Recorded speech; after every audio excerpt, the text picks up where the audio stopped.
पांडवों की जन्म कथा वर्टिकल बार।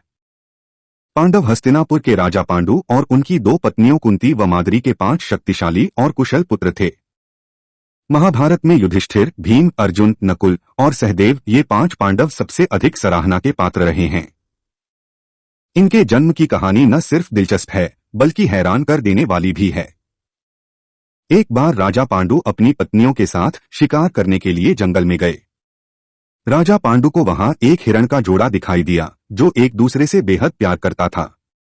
जब राजा की नजर उस जोड़े पर पड़ी तो उन्होंने तीर निकालकर नर हिरण को निशाना बनाया और तीर छोड़ दिया। तीर सीधा हिरण की छाती में जाकर लगा। वह हिरण कोई और नहीं बल्कि हिरण के वेश में ऋषि किदंबा थे।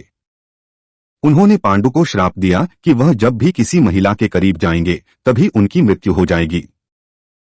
पांडु ने ऋषि किदंबा से क्षमा मांगी लेकिन तब तक वो मर चुके थे। श्राप के कारण पांडु ने राज्य त्याग दिया और अपन पत्नियों से निवेदन किया कि वो वापस राज्य लौट जाएं, लेकिन उन्होंने मना कर दिया।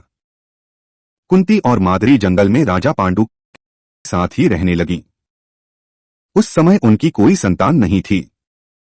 तब कुंती ने अपने पति को बताया कि उन्हें ऋषि दुर्वासा से वरदान मिला था कि वह किसी भी भगवान को बुलाकर उनसे एक शिशु को प्राप्त कर सकती है।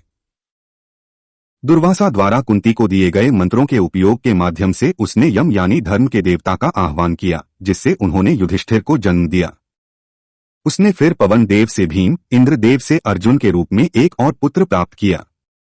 इस प्रकार उसके 3 पुत्र हो गए, लेकिन माद्री के एक भी पुत्र नहीं था। तब कुंती ने माद्री को भी मंत्र विद्या सिखाई। मंत्रों की मदद से माद्री ने अश्विनी कुमारों को बुलाया, जिन्होंने उसे नकुल और सहदेव पुत्र के रूप में दिए। इस प्रकार 5 पांडवों का जन्म हुआ। देवताओं से प्राप्त सभी पांडवों को देवताओं की तरह ही दिव्य गुण प्राप्त हुए थे।